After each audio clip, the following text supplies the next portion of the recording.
And welcome back to the show. Thank you for, again, joining us this week. My name is Brian Constantine, and for the first time on the same side of the table sits my co-host, Michael Rowland. Hello, hello.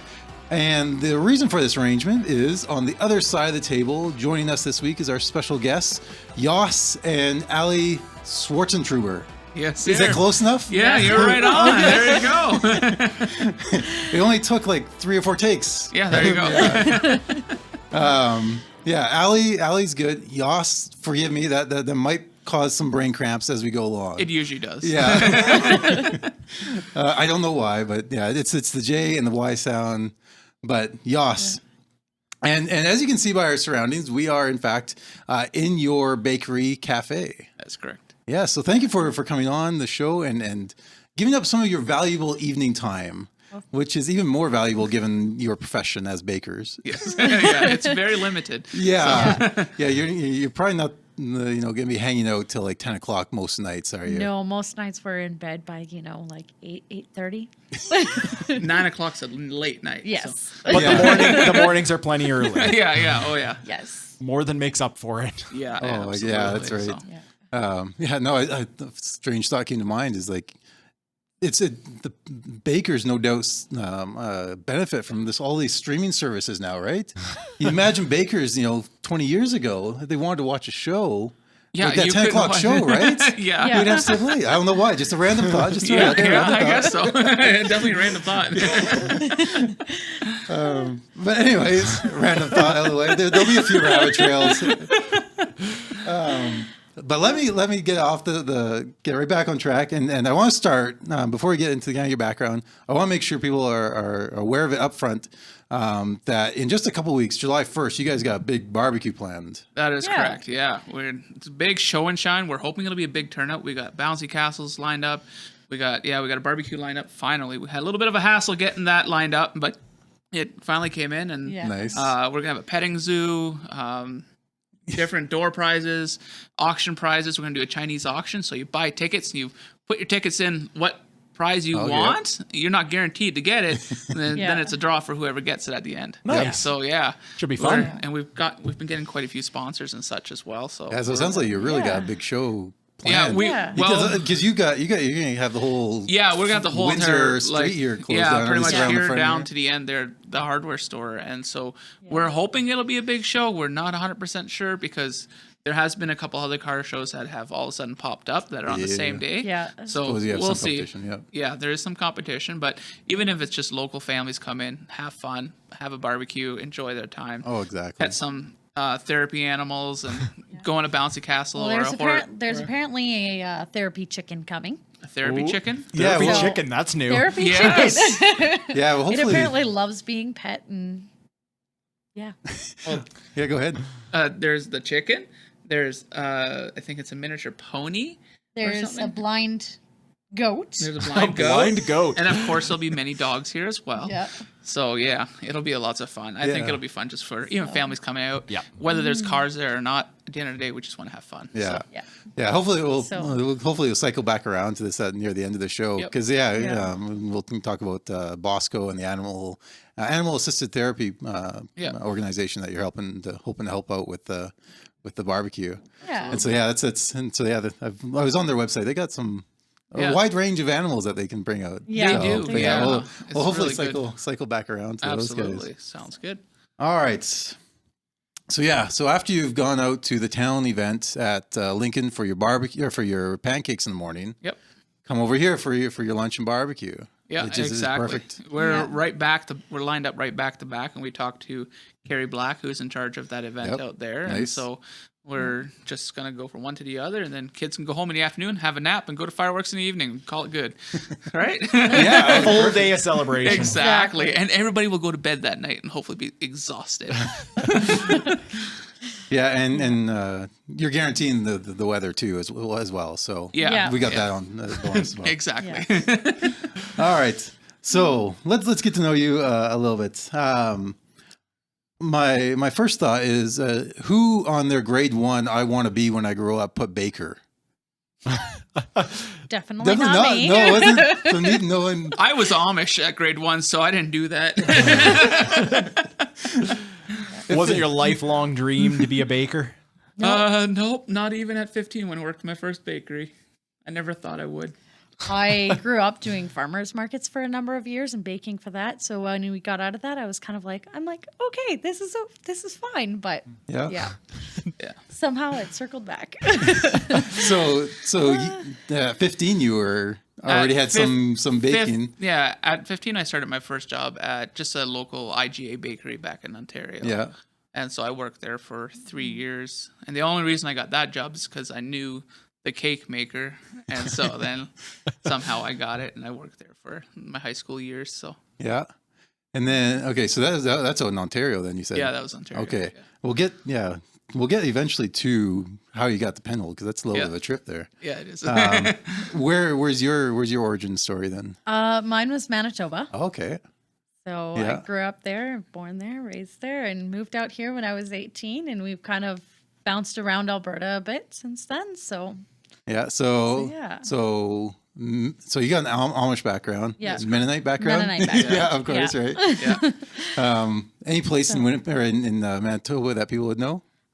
Winkler. I feel like I know that name. There's a lot of people from here that know that area. They're like, oh yeah, there's a lot of Mennonites there. We were actually. It was like, yes, there is. Yeah, we were actually in a little hamlet.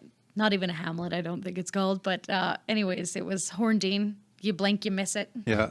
So for me, Winnipeg. There's Brandon. So this is south of Winnipeg. South of Winnipeg. South of Winnipeg. Straight Okay. south. Yep. What, about an hour and a bit? Yeah, about an hour. Yeah, straight south of Winnipeg. Yeah. All right. So then, how does an Amish Ontarian and a Mennonite Manitoban get together? How do we meet? Yeah. So my parents left the Amish when I was 8 years old, and so all of us kids were too young to obviously make our own decision because I'm the third oldest, and so we left in '98 that spring, and then we lived life and whatnot. And I went to Bible college in 2000 and I forget. 2000 odd something. 2000 odd something.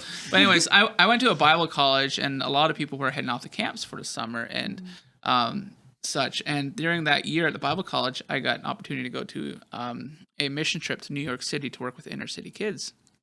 And I really enjoyed it. It was a lot of fun. Mm-hmm. New York City, don't get me wrong. An Amish guy in New York, I'm lost. I'm like, I hate the city. Right. Like, the city is not my thing. But I love the city. I love the ministry that they did there. And so, anyways, that really got me interested that spring. And so I started looking around, and I found this camp called Brightwood Youth Ranch out in Alberta. And I was like, well, I'll apply, go as a maintenance person and counselor or whatever. Like, I had never, ever been out in Alberta before. Never knew anybody out here. No family, no friends, nothing out here. Like, I'm just going blind into this. Yeah. And so I got the job. I came out, and one thing led to another. And I ended up working there for, I think, almost 8 years. And then in 2012, she came along, and she was there for her first time, and we didn't really hit it off at first, but apparently what got her kind of hooked on me was so in 2012 I had been there for a few years already. I was living there full time at that time, and so I had a rule for myself, once a week I will allow myself to go out and buy supper.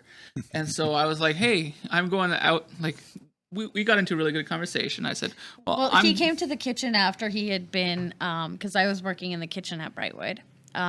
He had come back from their other site, and he was hungry. And I'm like, well, I can make dinner for you if you want. And he's like, no, I'm going out for dinner. And I'm like, okay. And then we got into a conversation, and I invited her. I said, well, you can come with if you want. Like, it's just into town. Yeah. Apparently that's kind of what got things going, but not really for me, more for her, because my philosophy was there in the summertime being with the kids. The kids are my focus. If a relationship, friendships happen, great.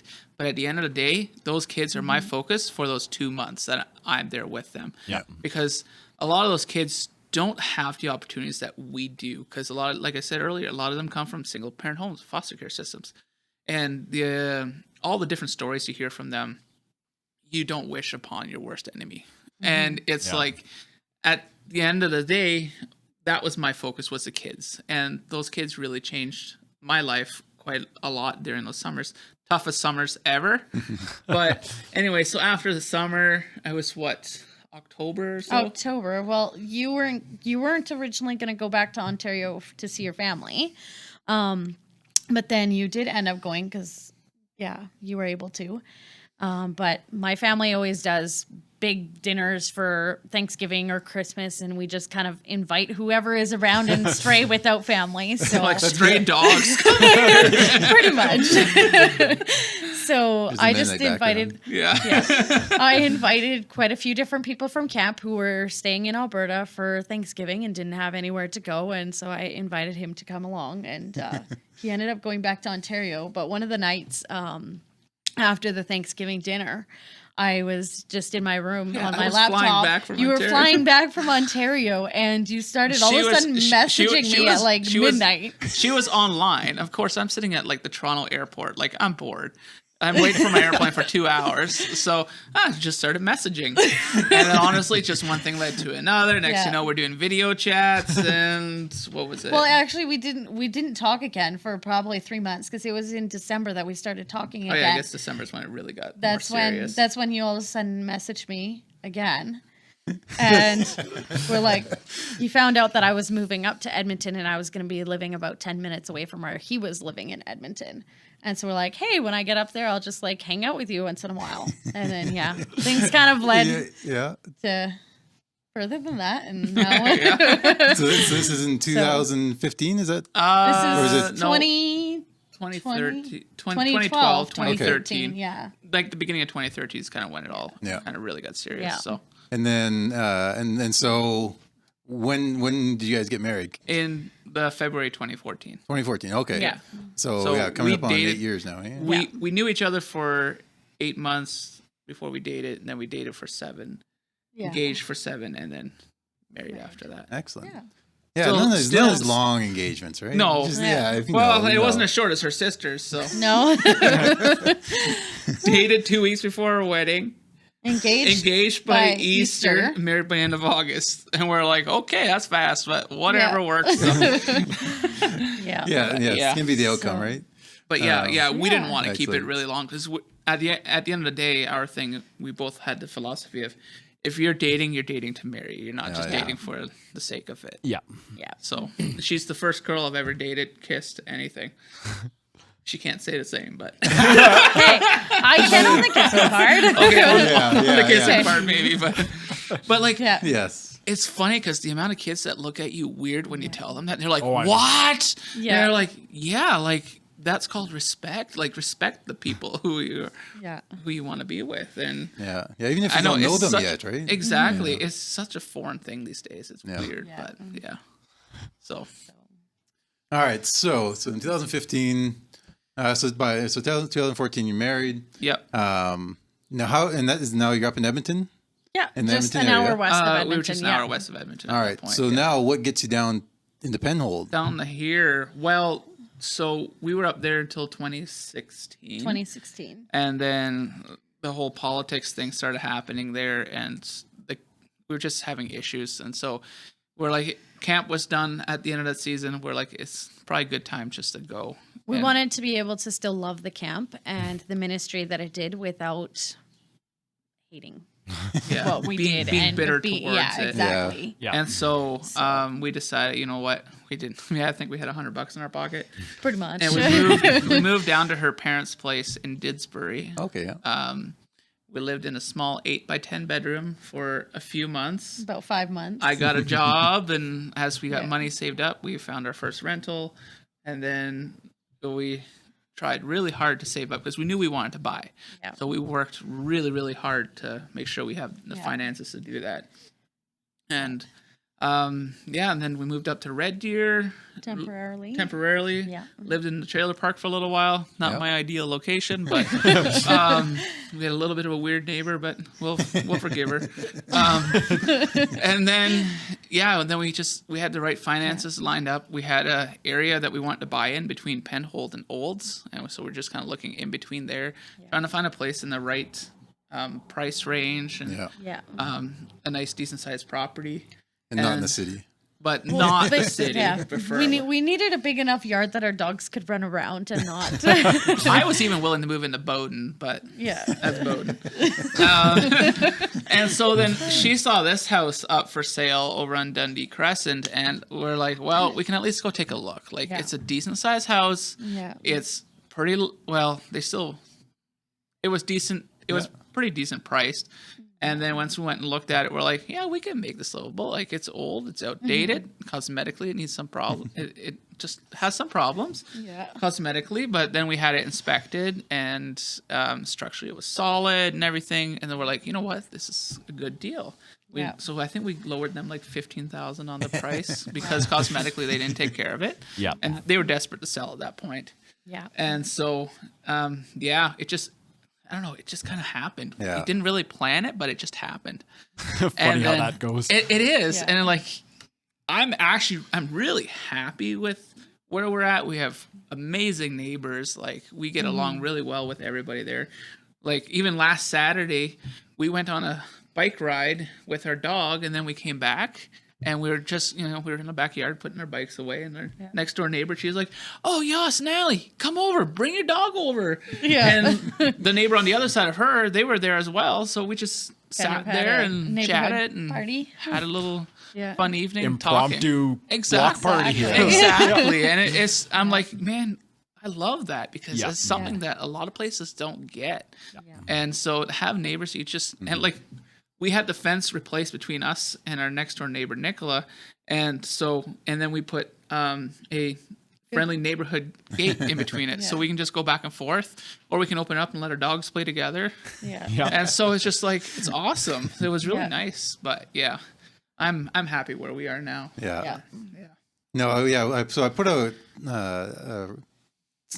put a post online on the Facebook page, see if there's any questions. And one question I got that was asked was, what is your favorite part of being in Penhold? So is that would that I think would it's be the right family there? orientation, like just how much there's different family activities, and It's just people are friendly. It's a great neighborhood to just kind of get to know. We people find every area in town we've been in, there's always going to be some problem areas. Like, there's always going to be some issues, but at the end of the day, we really like where we are because it's a very well established neighborhood that we are in. Like, we have quite a few neighbors that have lived there 30 to 40 years. And so I'm like, you can't get that on in a brand new neighborhood. Yeah. And it's a really good place. And there's literally in our neighborhood within 5 houses from beside us to in front of us, there's kids as young as, I don't know what, 3 weeks now, and elderly as old as 93.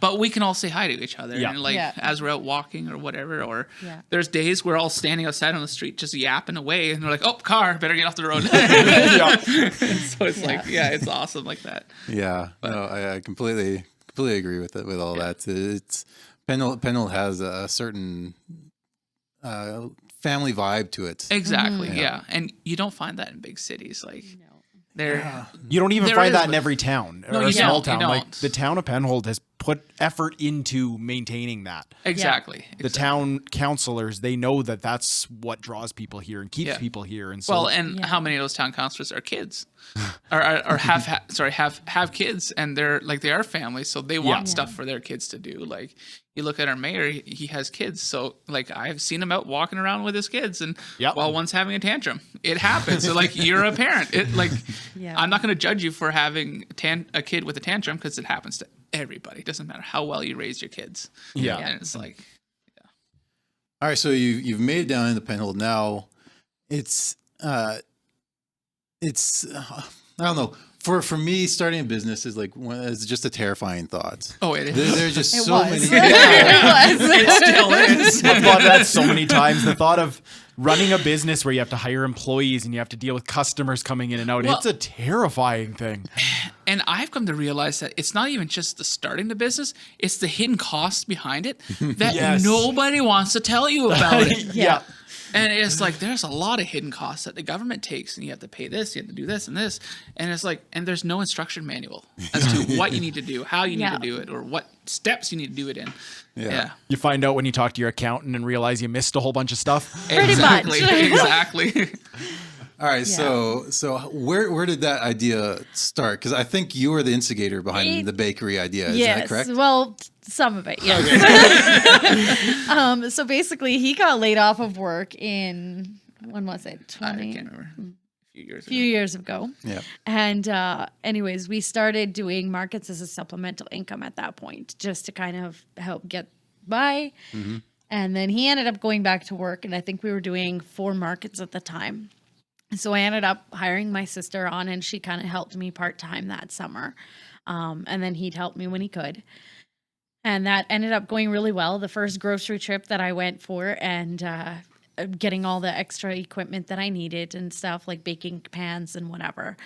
He saw the receipt of it and went, $600? How are we going to pay for this? And he's like, you better make the money back. And so I'm like, don't worry, honey. I'm like, we got this. We got this.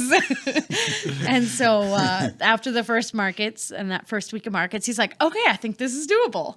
And so markets kind of took off. And then the following year when COVID hit, we were both laid off of our jobs again.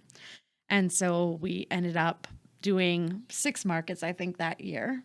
Something like that. So there were still markets going on. So there were still markets. Yeah, the markets never ended. They were all outdoor. Yeah, that must have been ones we were at. Quite a kind of a godsend for that. It really was. Like, well, right? yeah, it was very skeptical at the beginning whether they were actually going to go, because a lot of them were unsure. Right. Well, with the regulations and stuff in place, exactly. they were like, okay, is this allowable? Is this not allowable? But they ended up considering it essential services, because a lot of the markets have food. Yeah. They weren't allowing necessarily bath bombs and that kind of stuff. But it's essentially an outdoor grocery option. Exactly. Yeah. So that's the way they kind of labeled it. So we were able to go ahead with markets, and we ended up doing about 6 markets that year. I ended up hiring 2 of my sisters to come and help us. That sounds busy. And so it was. We took over our entire house. Yeah. We had 2 bedrooms that were converted. One was turned into a pantry and a fridge and freezer storage.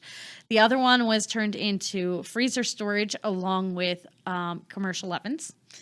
So we Wow. How do you think we got a commercial oven up 7 steps? It took a lot. 6 people. Wow. So anyways, we had that. It took over our entire house that summer. Plus, we ended up renting a church kitchen 1 day a week. Wow. And using that. So that ended up, that was a really good summer for us. Like, we did really amazingly well. So was this 18 or I guess 19? This is 2019. No, last 20. 2020. Okay. Yeah. Okay. During COVID. So 2020 was when we did that. And then not last summer, the end of 2020, for market season, we started getting closer to the end of the season, and we're like, okay, what are we going to do for income after this? There was no guarantee of having our jobs back anytime soon. It was all. Yeah, because 2020, you're right in the middle of it. Yeah. COVID was coming and going, fluctuating like crazy. Yeah. So we ended up just kind of thinking about it, and we're like, okay, what about starting like an actual like little storefront for our products and stuff? Because at this point we had talked about doing a business of our own. Yeah. For a few years anyways. So we just didn't quite know what kind of business. And then we're like, well, we're both good at baking. We enjoy it, as you can see. I was going to say, like, where did the baking initiate? Like, the idea of good. So, as I said, like, I did markets for a number of years growing up. We did them for probably 15 years. Okay. And she's managed kitchens before. I've managed, I worked at a nursing home kitchen for a number of years. And then after that, I went and worked at the camp up north, which is where we met. And so I managed that one for, I think, 3 years. And I've worked in a few other kitchens in the meantime. Okay, so it's my background has been in cooking and baking. Yeah. And then we ended up going, deciding that, okay, maybe we'll start opening a storefront. And then we just kind of started looking around and asking questions, and it kind of went from there. Yeah.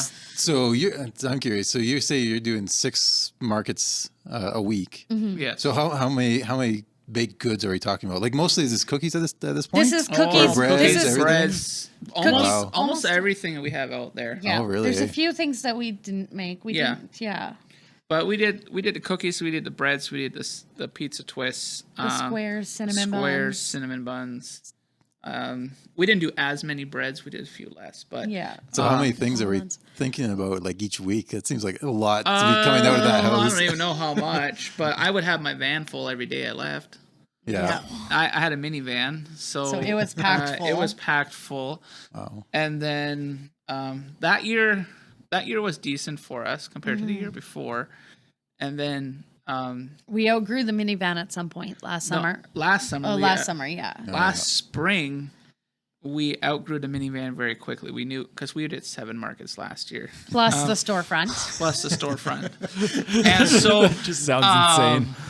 So we were waiting on a trailer. So the white trailer that has our sign on it over there right now, we had it, but it was loaded with freezers. So I couldn't use it for markets because I was waiting. I have another trailer in the back there. I was waiting for that black trailer to show up, which it's bigger. But the guy who owned it, he was waiting for his brand new one. So it was like once he got his brand new one, then I could have his old one. But it was a godsend how I got that one. Like it was a friend of ours, his son was getting rid of it, was selling it for the price that a dealership was willing to give it to him. And so he was willing to sell that to us. And so I was like, that's awesome because it just worked out well. But anyway, so during that time, we're like, well, we need to get stuff to the market somehow because I don't have a trailer. My minivan's way too small. And so we ended up finding out that the church we were going to, they were selling their 15 passenger.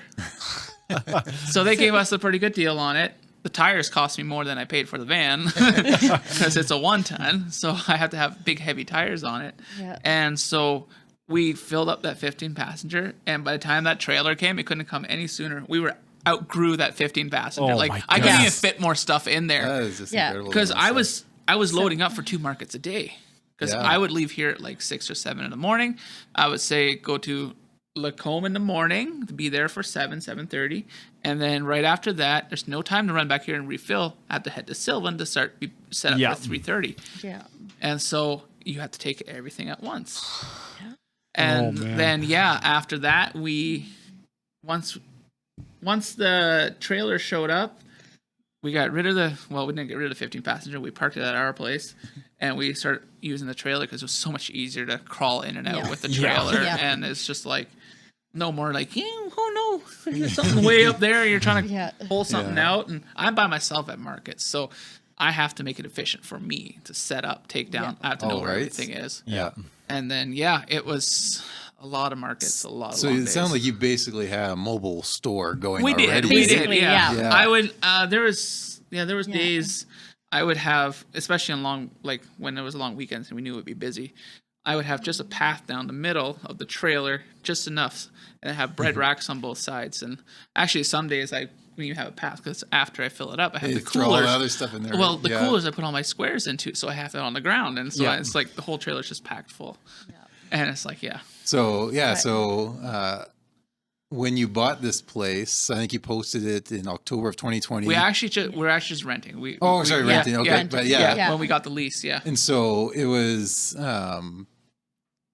My thought was like that just seems like a really weird time to start up a business, yet with this backstory, it sounds like it was almost a necessity. Like you already had a functioning store going forward, and this is we're just gonna anchor here now. Yeah. And we just it was honestly just it was just a little idea. We're like, you know what, the building just went vacant. Let's just see what the rent is going for. Let's just have an idea. And then we're like, okay. Well, we finally figured out who was renting it, and we got a hold of them. And then we came and looked at it, and we're like, we can make something of this. Like, this space seems like we could, renovate it and make it our own. And we're like, it's a post office, so there's some character to it, and we can do whatever with it. And so, I don't know. It honestly just seemed like one thing led to another. Next thing you know, we're like, well, it's opening day. Here we are. So what do we do now? So, pretty much. Yeah. Yeah, you get the keys and like, oh, okay, now I own the store.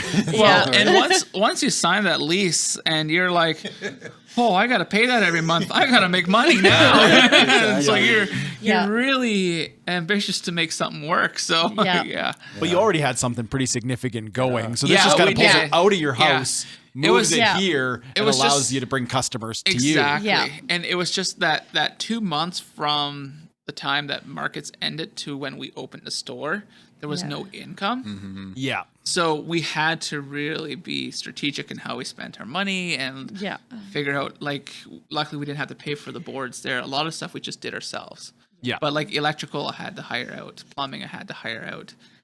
There was inspections I had to pay for and permits and whatnot. But at the end of the day, I was here most days for 12, 14, 16, 18 hours. The odd time in between, I was nannying just to kind of fill some gaps in between for finances. So it was definitely no spending extra money. It was very strategic. Like this is. Yeah, that's what I mean about starting business. It feels like such an all-in kind of thing. Yeah. Yep. Unless you seem to be born into money and you don't have to worry about it. It's like, but for the average person, it's an all-in commitment. You are determined. You have to do it. Yeah. And we have a lot of people tell us like, man, you guys work so hard. But at the end of the day, if I don't work hard, it's like nothing's going to come to me for free. So I have to work hard in order to make sure I have a living for us and we can afford our house. And I'm glad we got a cheaper house because that really saved us from when we do have like different struggles come up and such. Well, you don't have a commercial kitchen in your it's house nice, anymore. It's nice to have my house back.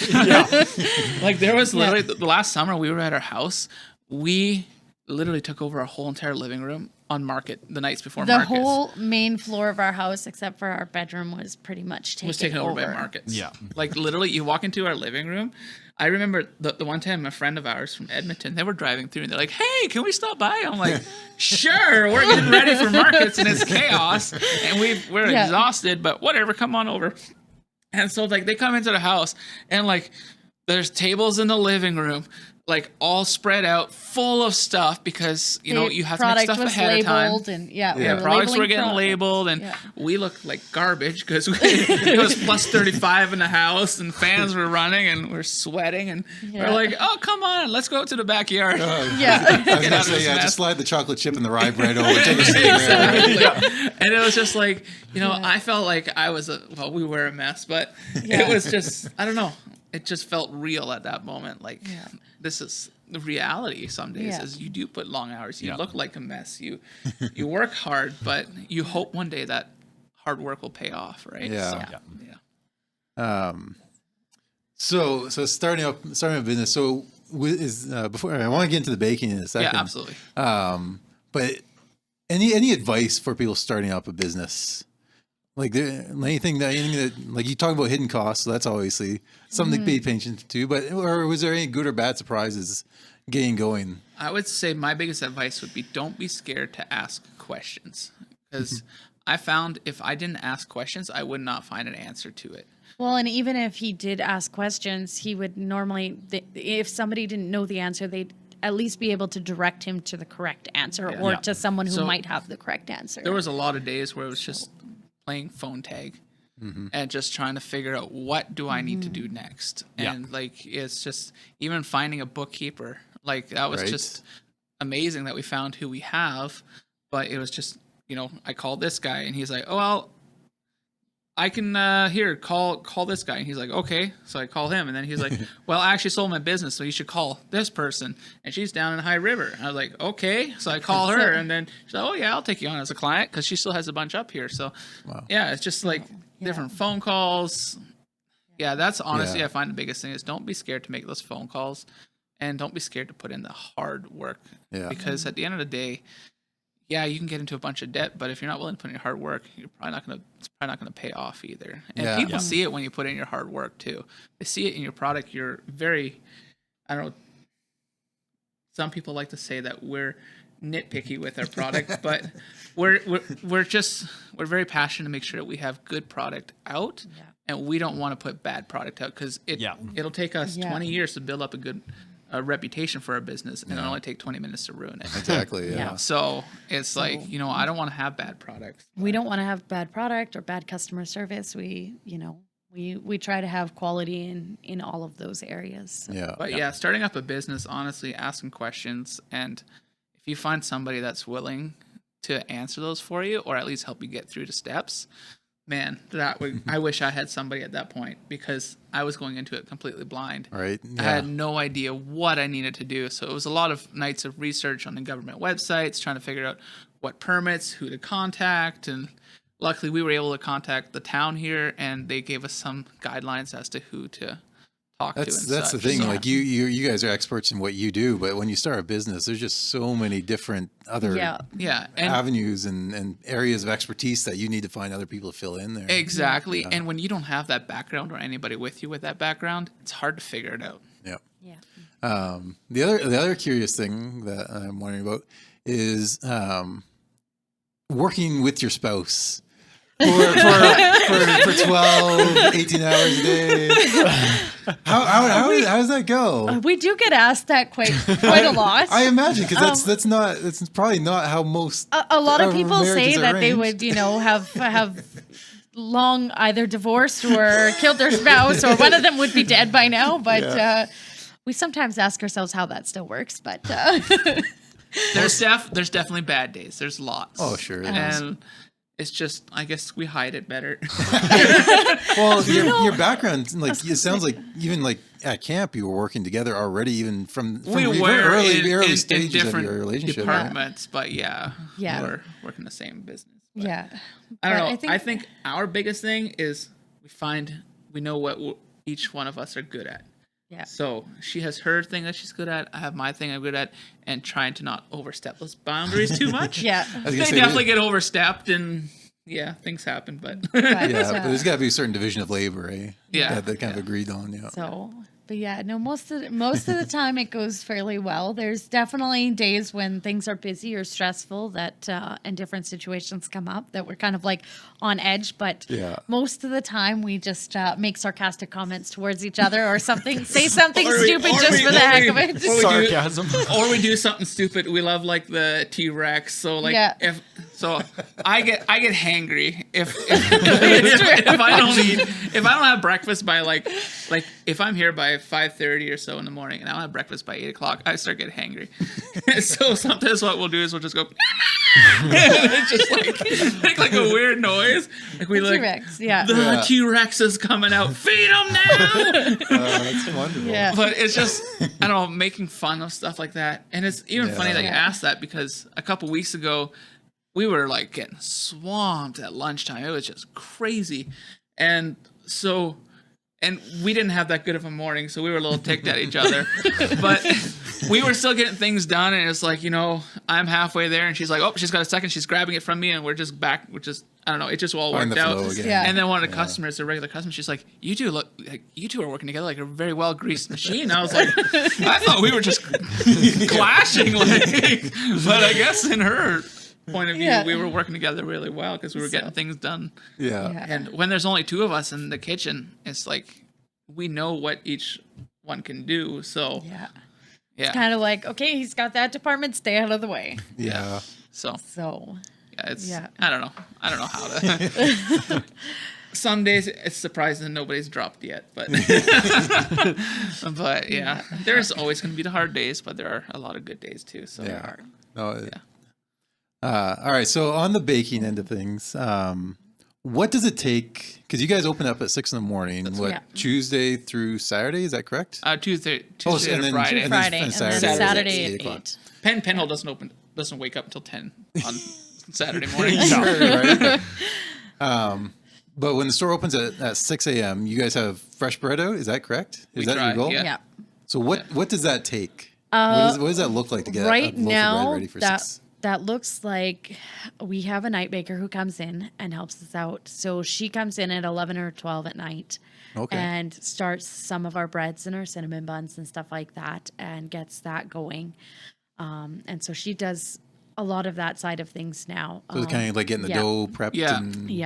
I used to come in and do that, and then I'd stay all day, but I would start my shift at about 1 a.m. And she's a fast machine, though. So I would come in at 1 a.m. and have a lot of that stuff out and ready by 6 a.m. or 7 a.m., depending on the day. And then I would stay until we closed in the evening. And so I would do that shift every day. And oh man, it was long shifts. It was painful. And that's where we've had a lot of hiccups, is trying to figure out what works for baking and what works to get our products out on time. Yeah. And so we realized we need a night baker. Yeah. We can do the days together. Yeah. But having that night baker, Nikki's really good because she comes in at 11.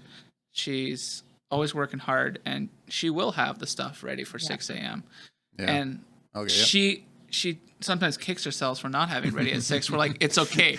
Nobody's coming for bread at 6 a.m. usually. No, I've been in here around 6 a.m. It's typically a couple people coming in for their breakfast sandwich. Yeah, they want the breakfast sandwiches or their coffees, right? I'm not usually grabbing a loaf of bread on my way to work. Exactly. And so, even if it's not out on the shelf, usually it's at least in the back. Cooling. So it's nice to have it ready, because when those buns are fresh, you come in on Monday morning or Tuesday morning now, and you get a breakfast sandwich at 6 a.m. That bun probably just came out of the oven about a half hour ago. Yeah. So it's soft and squishy, delicious. But so that's kind of where our night/day starts, and then depending on whether it's donut day or not, I normally come in at about 4:45, 5 o'clock in the morning, and start getting donuts and everything going so that they're ready by 6 a.m. Those you have to be ready, right? Yeah. And so, yesterday we had a dozen and a half go out like 6:15 a.m. Yeah. Wow. Those morning donuts. Yeah. You get the morning workers that are just on the way, and they want to treat everybody else, so then they go and buy donuts. So yeah, that's kind of where that goes. And then he normally comes in anywhere from 5:30 to 6 o'clock in the morning, or just before 6. Well, I always come before 6. Just before 6. So, and then him and I both stay until the end of the day, and everything is done. Some days we're here till 6. Some days we're here till just after close. Most days lately, it's been like an hour or so past close. Yeah. Makes for long days, but That's where we closed on Mondays, because we're like, we need that one day a week just to catch up. Yeah. And a lot of people like, not that a lot of people, but we've had some people like, oh, you're closed on Mondays. It must be nice to have it off. And it's like, it's not a Mondays, day off. We're still up at 6 or 7 a.m. because our puppy won't let us sleep in, and we're on the go. Like this last week, you were here by 6 a.m. I was for an here order. by 6 because I had to get a post office, and then we went until 5, 6 o'clock that evening. So it's really just a catch-up day. It is a catch-up day. It's not a day off. Exactly. It's a day off of Exactly the customers, but a catch-up for you. Well, Exactly. and we always, and now that gives us a day to go grocery run, do a grocery run, and there's places that we have to go to during the day that they close at 3:30 in the afternoon. So I can't get to them in the evening. So what do I do? Yeah. Pay for a delivery fee when I'm up there anyways once a week. So at least this way, the places that close early, everything is really close together. So then I can just get it all in one day. I don't have to run around. And now with fuel prices, you have to be efficient with your stuff.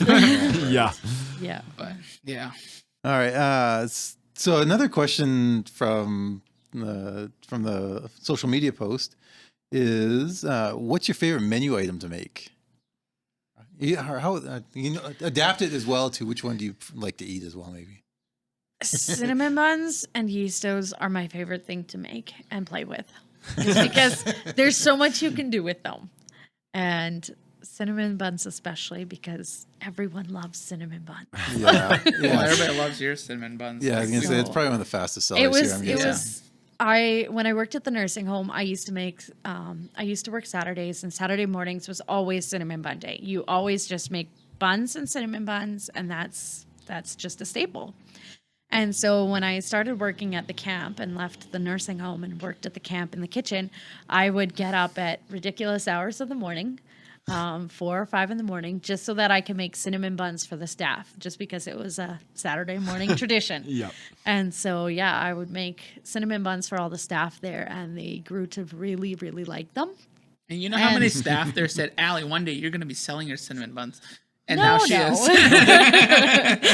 Yeah. And some of them drive from Edmonton and such to grab cinnamon buns from her. It's true. It's true. So, yeah. So, yeah. My favorite thing right now, the thing I like making is our sourdough because it allows me to experiment. Yeah. And I can do different flavors in it and such. And I love sourdough. It's not like the old traditional sourdough. We don't have room for that, but the stuff that we have is, I don't know, it's easier to play with. I really enjoy it. But I also love making coffees. It's just fun to make a good coffee, and I love to try and perfect it to where it gives you a really good taste without a burnt taste and such, and surprising people when they taste it and they're like, whoa, this is a really good coffee. And one time we had a friend, I called her a coffee snob because she likes really fancy coffees. Maybe I'm a coffee snob now too, but anyways, she's always liked her really fancy coffees. And so then her and another friend, they stopped by here at the end of one day and they came to visit us. And so I was like, you want a coffee? She's like, yeah, sure. Make me whatever you feel like. I was like, okay. So I make her a coffee, and the first sip, she's like, oh, what did you do to this? How do you make this? I'm like, I ain't telling you that. That's my secret. I'm like, I know my ratios and I know how to keep it good. So, but yeah, coffee and sourdough is my thing to make right now. So I really love doing both, just to make them really good. And so related to that, someone was asking or they wanted to know how you make your ham and cheese rolls.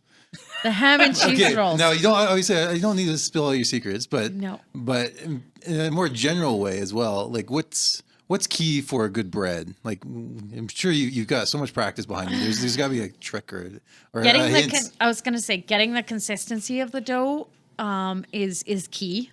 A really stiff dough is going to yield something that's more chewy and dense versus and you don't want it overly sticky because then you can't work with it. Oh yeah. So there is that perfect kind of spot to get it where you can kind of like push it down, but it's not going to stick to your fingers, but it's not also going to be super stiff. So it'll kind of spring back almost a little bit at you. So I'm guessing that's a little bit of a feel thing that you just develop over time, right? Yeah, I have two sisters who have helped me in the kitchen, and I have one that really understands the feel of it. She'll walk in and touch and she's like, nope, that's not ready. Yeah. And I'm like, and she just walks past. Yeah. As she's walking past, she'll touch it and she's like, yep, keep mixing it or throw more flour in it. Yeah.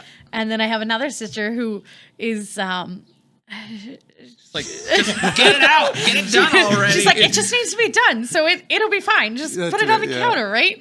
And so she's not as much into the whole feeling thing of the dough, and so you can really tell the difference between the products and stuff. I would say patience is the big thing with the bread doughs.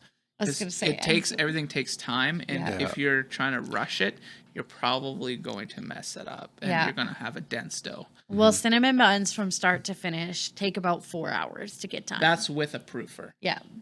So without that, it would take probably even longer just to make the soft, fluffy ones that we do. But yeah, so my sister and I both have been known for our incredible patience in life. Why are you looking at me? So yeah.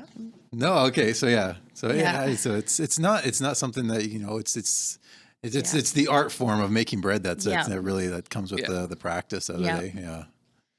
And then one last question though is that I know we've been talking about the bread and the baking part of things, but this is a cafe as well. Mm-hmm. Yes. And you, especially, it seems like over the last few months, you've really expanded to different avenues of food and drink. Yeah. So one of the questions that was posed was how do you decide what menus or how to expand your menu? Like how do you know what item to throw on there? Well, is there a discussion that goes on there? There is always discussions, and usually what happens is we'll trial something a month or two before we plan to actually put it on the menu. Our biggest thing is we want to perfect what we have first before we add another product. Yeah. Because if you have 100 products, they're only mediocre, people aren't going to be happy with that. Yeah. But if you have 50 products and they're all really well taken care of, and they know how to perfect them, people are going to be really happy. I feel like Gordon Ramsay would be really happy with that. like just the old kitchen nightmares. Like he's opening menus that just have like hundreds and hundreds of items on there. Yeah, he's like, exactly. Just cut it down. Go with your best 10. You know immediately if the menu's too big, the quality's not going to be superb. It's not going to be the best meal you've had. And that's exactly what we stand behind. Is we want to perfect what we have, and that's why we try not to add like 5 things at a time. It's like, okay, here's a new sandwich. We're going to try this sandwich for a while. And we will trial stuff, and we also trial it with our neighbors. We like we'll do a batch neighbors of love us. We'll make a batch of something, and we're like, hey, what do you guys think of this? And like even like the sourdough we just started. We know we had talked about it for a while, and then I tried it 1 week, and then gave it to some people and sampled it here, and then everybody was like, oh, yeah. So I was like, okay, we'll keep going with what we're doing. And then we just perfected the timing on it and everything, and just to make it a little bit better.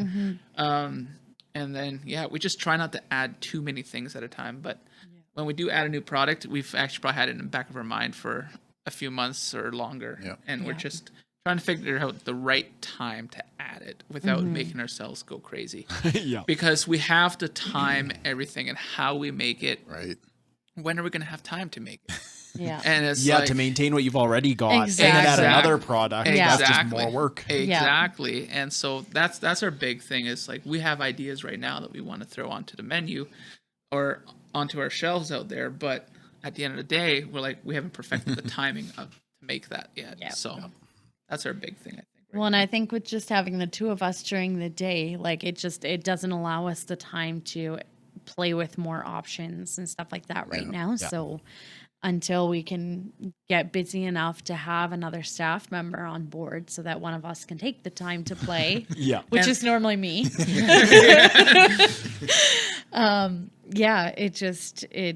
It doesn't get done then. And something that I've had come up in conversation in the last few weeks is talking to different owners or previous owners, and they say a lot of them come up with the point that if you have too many products, then you burn yourself out because you're just trying to maintain what you have rather than perfect what you have. And so a lot of them it has always said that stay with a smaller menu. People will enjoy it, be really good at that, and then we'll just stick with that. So we're not in a rush to make a big menu or become a full restaurant. No, and I would think that your customers are quite happy with the lineup and the quality of the lineup that you have going right now. And like our big thing right now is not even adding things to our menu right now as much as trying to make our kitchen more efficient because there was no kitchen in here. Like we had to install the kitchen, we had to install wiring, plumbing, and everything. So now we're just trying to figure out how do we perfect the layout of the kitchen so that we can actually be faster and so we're not crossing paths and like making catastrophes. For sure. Because it does happen where there's sometimes very small spaces and narrow spaces and you're having to cross paths continuously, and we're like, okay, how can we lay this out more efficient so this isn't happening? And then that will hopefully allow us more time to add new products and such. Well, this has been a great conversation. And like I said, I do want to end with going back to the barbecue. Again, this is running July 1st, not June 1st, like I mentioned last week. July 1st, so 11 to 3, right here. So this is on Windsor Ave and Lucina. The old post office, and most people know what that means in Penhold now. Exactly. And so it's 11-3. I see bouncy castles. You said you got petting zoo going on. Let's see what else we got on here. Bouncy castles, door prizes you mentioned earlier, and then the other thing that we didn't really touch on too much at the beginning was that this is also to help raise money for Bosco, which is an animal assisted therapy charity or organization. So what got you guys connected with that organization? They were customers. Okay. We had the customers with service dogs and who train service dogs, so they kind of came in continuously and then just said how much they really enjoyed and appreciated being able to come in with service dogs. And then from there, it just kind of went that they needed a spot to start training their dogs every once in a while when they'd have group things. Because as service dogs, they need to know how to behave in restaurant environments and any other type of environment. So they needed a small place that was willing to let them come in for that, as well as just having a small space with only a couple distractions versus a ton of distractions. So they kind of asked us if we would be interested in that. So that's their service dog side of it. But through getting to know them through their service dog side of it, we kind of learned more about their therapy dog side of it and kind of what they do with that as well. So yeah, and we knew that we wanted to do something this summer just because we knew we're going to drop the markets, so let's do something for the town here. And we were looking for an organization. We had a few in mind, but they kept coming back to us, and we kept talking to them, and we're like, you know what? You guys are a young organization, young non-for-profit organization, so they need help. And so let's at least go for somebody that's smaller and not as well established. And we found out that, well, because they're not well established, they've had some headaches getting things ready for like the 50-50 draw and such, because the government wants to look at your status as a non-for-profit organization. And so, we just, I don't know, we connected really well with them, and we just wanted to do something for them. And so we very neat. Love what they do, and we think, therapy dogs, well, therapeutic animals altogether are a good thing. And it comes back to mental health is kind of a big thing in my family, especially for us. Because in 2018, I lost my youngest brother to suicide. And that's not ideal. Like on the 18th here of June is exactly the how many years is that? 4 years now? 5 years? 4 years? I forget what year it is, but but so we lost him to suicide, and we're like, you know what? Even having those therapy dogs around can really comfort somebody. And even though that child or adult, whoever, they might not talk to somebody else, but just being with a dog, they'll relax, or being with anything like that. And they don't want to talk. They just want to be. And so we know what kind of, or how much animals can do for people. Like I used to also help run a program called Horses of Hope. And it was a counseling therapeutic session. And so I had like 20 boys that I would see throughout a month. And so then we used the horses as a therapeutic session. And they were just as a tool to get to other kids, to get to them, and to get them to open up. Kids did better in school. I had one boy, I had him for I think a month, and he never talks to anybody. But the last day I had him, we just stopped. He's like, "Can we just let the horse eat?" Like, okay. And then he talked for like an hour. I didn't push it, nothing. He was sitting on the horse and he just wanted to talk. And it was just like, we didn't go anywhere. We just sat there and allowed the horse to eat grass. And so we're just like, you know, those kind of programs are awesome, because we don't realize in the rush of everything how much those little moments can change a life. And so we think what they do that can really change a life. Like when there's a major accident and they show up to watch the kid with a dog, that kid is way more relaxed now than if they're in an ambulance or a police car freaking out because they have no idea what's going on. Like you can try and comfort them as much as you want, but animal come up to you and just wants to cuddle. Come on, that's pretty hard to deny. No, that's a fantastic story. No, it sounds like a very worthy cause. I believe their website is bossco.ca. So BOSSCO.ca. And you can go on there, check out all the different animals and services they provide. Service dogs. So this would be, helping people with, let's say, mobility issues, therapy. So this would be with like anxiety or PTSD and that kind of thing. So they list them all in there. Most of them are dogs, but as you'll see coming out on July 1st, they have a wide range of animals from, I think online, I think they showed a donkey. They got some goats, as you say. I've seen a couple ducks. They got the ducks. I can fully affirm there's something therapeutic when it comes to animals, especially.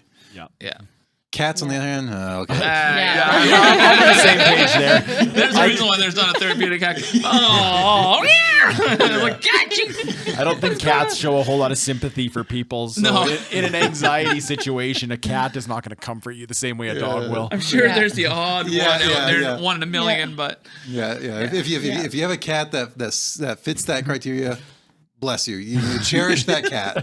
But anyways, no.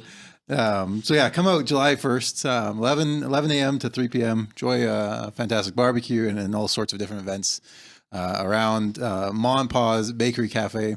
Thank you, Joas and Allie for spending some time with us this evening, giving up some of your precious sleep, no doubt, and really helping us know a lot of the backstory. It really, I think it just deepens the connection that you guys already have built with the town. So, and then the community. We really appreciate it. We had lots of fun doing this. So, Thank you so much.